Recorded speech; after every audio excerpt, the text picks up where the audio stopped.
अस्सलाम वालेकुम एवरीवन। उम्मीद है आप सब ठीक होंगे। मैं भी ठीक हूँ। आज का व्लॉग स्टार्ट करते हैं। आज की ज़रा का रूटीन भी शेयर करती हूँ। आज के व्लॉग में मैं आप लोगों से शेयर करने वाली हूँ लेज़र सेशन के बारे में, और ये बहुत बहुत इम्पोर्टेंट है, मेरे लिए भी है, और मैं अपना एक्सपीरियंस भी आप लोगों से शेयर करना चाह रही थी। शुरू शुरू में मैंने लेज़र सेशन जब करवाया था ना, तो मैंने एक दो व्लॉग आप लोगों से शेयर किए थे, और फिर मेरा माइंड ये हो गया था कि जब मुझे ना क्लियर इसमें डिफरेंस फ़ील होगा, फिर ही मैं आप लोगों से फिर पूरा एक्सप्लेन करूँगी, क्योंकि फिर ही इंसान किसी को रेकमेंड कर सकता है कि इसके क्या रिज़ल्ट है।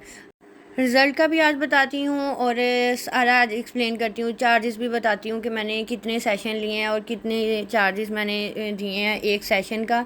अच्छा, ऐसे था कि मैंने जब फ़र्स्ट स्टार्ट किया था ना, फ़र्स्ट मेरा सेशन था, तो वो मेरा स्टार्टिंग में उसकी प्राइस ही 4-5,000 एक सेशन की, और मेरा हाफ फेस था। मुझे सिर्फ अपर लिप्स और चिन एरिया ही करवाना था, लेकिन फिर मेरा माइंड में आया कि जब मैंने ये करवाना ही है तो मैं हाफ फेस का करवाऊँ। अच्छा, मेरा सेशन स्टार्ट होता है तो उसका यही था, 4-5,000 से स्टार्ट हुआ था, और हाफ फेस पे था, और मेरे चिन पे ना बहुत हल्के हल्के बाल स्टार्ट हुए। तो मुझे जाहिर सी बात है इस चीज़ की भी टेंशन थी कि ये क्यों हो रहे हैं, क्या वजह है ऐसे। अच्छा, फेशियल हेयर है ना, हमें जिनको तो पीसीओस इशू है, आजकल की गर्ल्स में ये चीज़ इतनी आम हो गई है ना, जिनके भी ऐसे फेशियल हेयर्स हो रहे हैं ना, उनको पीसीओस इशू है, हार्मोनल इशूज़ होते हैं, तो ही ये हमारे फेशियल हेयर ग्रो करते हैं। सेकंड पे बात आ जाती है कि अक्सर जो हम लोग स्टीरॉयड क्रीम यूज़ करते हैं, उनकी भी वजह से भी होने लग जाती हैं। अक्सर हमारी मेडिसिन ऐसी हो जाती है कि जिससे हमारे फेशियल हेयर्स भी होते हैं। बहुत सारी रीज़न हो जाती हैं। तो मुझे मुझे अपने ना हार्मोनल्स ही इशू लग रहा था, मुझे पीसीओस का ही लग रहा था कि मेरे फेस पे जिससे हुआ। मैंने अपने डॉक्टर से भी चेक करवाया और ट्रीटमेंट लिया, लेकिन मुझे ना पीसीओस में तो मेरी इम्प्रूवमेंट आई, लेकिन जो बात आ जाती है ना, फेशियल हेयर जो ग्रो कर गए थे उन पे कोई डिफरेंस नहीं फील हुआ। वो तो उनकी तो ग्रोथ हो चुकी थी। अब आ जाती है मार्केट वाली चीज़ों की। सीरम्स ऐसे मार्केट में आ गए हैं, जैसे ट्यूब्स आ गई हैं, मेडिकेटेड ट्यूब्स आ गई हैं, जो मुझे डॉक्टर ने रेकमेंड की थी, वो भी मैं उसको भी करूँगी एक्सप्लेन। अच्छा, हर वो मैंने ना 3-4 डिफरेंट ब्रांड्स के ना सीरम ट्राई किए पहले, उनसे कोई डिफरेंस नहीं फील हुआ। फिर मैंने मेडिकेटेड भी यूज़ किए, फिर मैंने जो डॉक्टर ने रेकमेंड किया था उस ट्यूब से भी मुझे ना कोई डिफरेंस नहीं फील हुआ, कि ना ही मेरे बालों की ग्रोथ कम हुई, ना वो ये है कि उनका टेक्सचर चेंज हुआ। मतलब ऐसे ही था कि जिस तरह मेरी जितनी ग्रोथ पहले थी उतनी ही सेम तब लग रही थी जब मैं ये सारी चीज़ें यूज़ कर रही थी। बात ये थी कि मेरे बहुत कम थे। बाकी आपके बालों की ग्रोथ पे भी मैटर करता है कि आप लोगों के बालों की ग्रोथ किस तरह हो रही है और कितने ज़्यादा है। और मेरे फेस पे ये समझ लें कि अभी तो बिल्कुल स्टार्ट हुए थे, जिस पे मैंने ना लेज़र से ही कवर किया है। बाकी किसी चीज़ से वो सब मेरे ख्याल में मुझे अभी तक नहीं मिला। अगर किसी ने मेरी वीडियोस देखी, किसी को अच्छा सीरम ऐसे मिला हो तो ज़रूर मुझे बताइएगा। बाकी होम रेमेडीज़ अगर किए ना, तो ये आपको ना ये पीसीओ से जो फेशियल हेयर आते हैं ना, तो उनसे आपका ये फेस से बाल कम नहीं होंगे। ये आपको पहले अपने ट्रीटमेंट करवाना पड़ेगा पीसीओस का। आपको फिर आपको इसका जो सही जो है ना ट्रीटमेंट, वो है लेज़र, वो करवाना पड़ेगा, तो ही आप लोगों की बालों की ग्रोथ कम होगी। चलिए, नेक्स्ट बात आ जाती है हमारी कि मुझे उसका रिज़ल्ट किस तरह मिला। आपको ना जिनके तो बहुत ज़्यादा बाल होंगे ना, बड़े थिक, जिस तरह मैंने बताया कि मेरे बहुत कम थे, मैंने उसको फ़ौरन से कवर किया। जिनके तो बहुत ज़्यादा ना, तो उनको तो मुसलसल अपना ना ट्रीटमेंट ये करवाना ही पड़ेगा। बाकी हर जगह की क्लिनिक्स का और डॉक्टर्स की अपनी अपनी होती हैं कि वो आपको कितने उनके चार्जेज़ हैं, किस तरह। मैंने अपने चार्जेज़ आपको बताया कि मैंने इतने से स्टार्ट लिया था। फिर आ जाती है बात कि मुझे ना तकरीबन मैंने 8 सेशन के बाद मुझे ना बिल्कुल क्लियर डिफरेंस फील होने लगा कि मेरे बालों की ना ग्रोथ, जो मेरी जिस तरह अब हम लोग अपर लिप्स ही करते हैं, थ्रेडिंग करते हैं, वैक्सिंग करते हैं, तो मतलब मंथ में ना वो ज़रूर हमें फिर दोबारा से करनी पड़ती है। मंथ में छोड़ के हमें तो 15-20 दिन बाद फिर करनी पड़ती है, लेकिन मेरा ये हो गया था। अब 8 मंथ के बाद ये सीन हो गया कि मुझे ना महीने के बाद करनी पड़ती है। वही हिसाब हो गया जैसे मेरे फेस पे ना बहुत कम बाल आने लगे हैं, बहुत कम, बहुत लाइट सा बाल का टेक्सचर बिल्कुल चेंज हो गया है। शुक्र है अल्लाह का। मतलब बालों का टेक्सचर इतना कम हो गया कि ग्रो ही नहीं करते, और जब करते हैं तो वो बहुत बारीक बाल होता है। तो फिर मैं ना महीने के बाद फिर मैं रेज़र करती हूँ अपने फेस पे, और मैंने रेगुलर ही 8 सेशन लिए थे, बिल्कुल रेगुलर। मंथ में मेरा अभी मतलब 4-5 दिन अभी रहते होते थे, तो मैंने फ़ौरन से अपना ले लेती थी, लेज़र सेशन अपना ले आती थी। अब बात आ जाती है कि मैंने इस ट्रीटमेंट को ना रेगुलर ही हर मंथ में लिया है। हर मंथ में मैंने ज़रूर करवाया, कोई उसमें गैप नहीं आने दिया। मैं बल्कि यही करती थी कि मंथ में 4-5 दिन पहले चली जाती थी।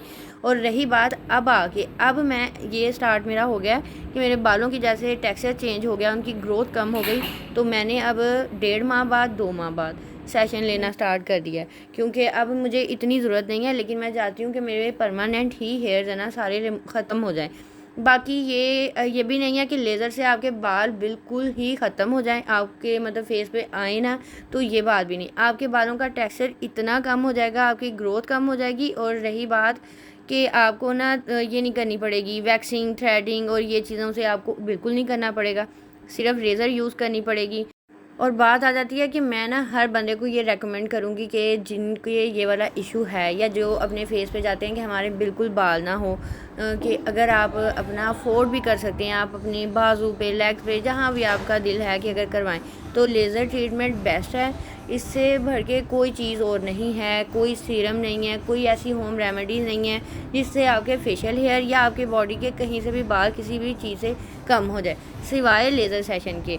और मेरा ट्रीटमेंट अल्हम्दुलिल्लाह कि बहुत अच्छा रहा है, बहुत अच्छा, मैं बहुत सेटिस्फाई हूँ। और मेरे साथ ना अब मिसबा ने भी स्टार्ट कर दिया, और मिसबा का अब ये सेशन जो था ना वो सेकंड था मेरे साथ। उसने मेरे पे ये रिज़ल्ट देखा है, उसके बाद वो यहाँ पे आई है और उसने ये ट्रीटमेंट अपना स्टार्ट लिया।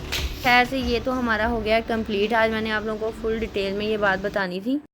चलें फाइनली अभी हम लोग आ गए थे घर, और फिर मैंने आज आप लोगों के साथ है ना घर की रूटीन भी शेयर करनी थी, और फिर अपना लेज़र सेशन का पूरा एक्सप्लेन भी करना था। कुछ लोग पूछ भी रहे थे, फिर मैंने कहा कि आज है ना आप लोगों को पूरा सारा एक्सप्लेन करूँगी कि इसके बेनिफिट, इसके चार्जेस, इसकी रिज़ल्ट, सब कुछ। तो आज का व्लॉग फिर हमारे 2 टाइप का हो गया।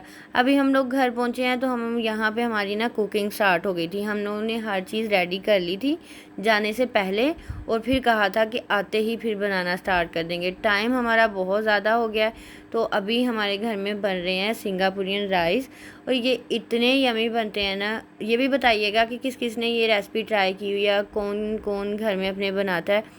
तो आज मैं अपने तरीके से बताऊंगी कि हम लोग किस तरह बनाते हैं। इतने मज़े के बनते हैं ना, ये सबको पसंद है, स्पेशली अलीना, आरिस को, मुझे और मिसबा को, तो मेरी भाभी को, वो भी आ रही है। और बाकी जो है ना हमज़ा भाई मेरे हो गए, अम्मी हो गई, ये लोग पता नहीं, ये देसी खाने के खाना खाने वाले बंदे हैं, इनको ये वाली चीज़ें कम ही पसंद आती हैं। यहाँ पे अभी चल रही है हमारी कुकिंग। अच्छा, थोड़ी सी इसकी मैं रेसिपी आपको बताती हूँ, किस तरह ये स्टार्ट किए थे और किस तरह बनाने। टाइम ज़्यादा हो गया था तो फिर मैं सारा नहीं ले सकी, क्योंकि अचानक से भाई और भाभी का भी माइंड बन गया कि वो लोग भी आ रहे हैं, और फिर इसमें टाइम बहुत लगता है।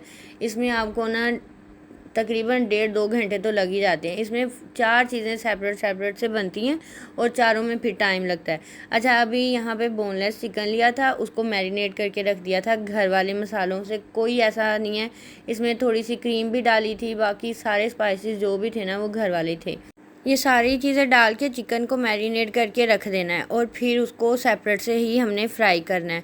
तो अभी ये एक तरफ चिकन हो रहा है, और फिर आ जाती हैं वेजिटेबल्स। वेजिटेबल्स आपको जो जो पसंद है आप वो ले लें। यहाँ पे हम लोगों ने शिमला मिर्च, बंद गोभी, गाजर और मटर, ये सारी चीज़ें ली हैं, और इनको भी हमने ना सिंपल जो हमारे मसाले होते हैं ना उनमें हमने फ्राई करना है।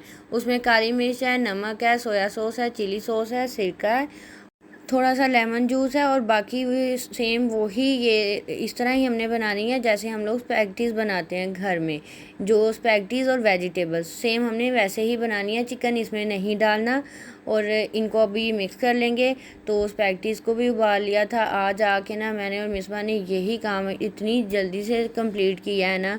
फिर आज हमारी थोड़ी सी दौड़ लगी थी, क्योंकि हम लोग बाहर भी गए थे, हम लोग पहले मार्केट भी गए, फिर घर में आके कुकिंग भी की, लेकिन बहुत थक गए हैं। अभी तो यहाँ पे सारे इकट्ठे होने हैं सबने, और सबने वो हल्ला गुल्ला करना है ना। साथ में हमारे सालन में ना साग फ्राई हो रहा है, क्योंकि ऐसे है कि अम्मी और जो मिसबा की सास भी आ रही है ना, तो उन्होंने ये चीज़ें कम खानी है, तो उनको खानी है रोटी। तो फिर ये चीज़ें बड़ी ज़रूरी हो जाती हैं कि साथ में सालन भी हो।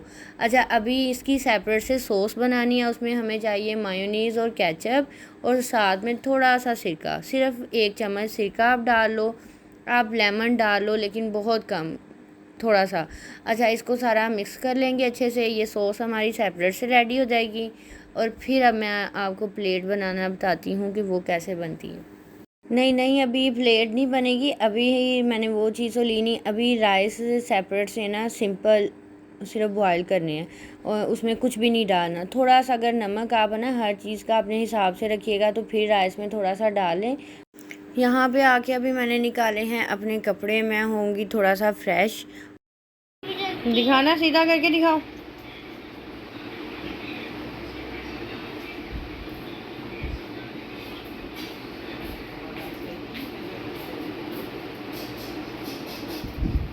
वाह वाह,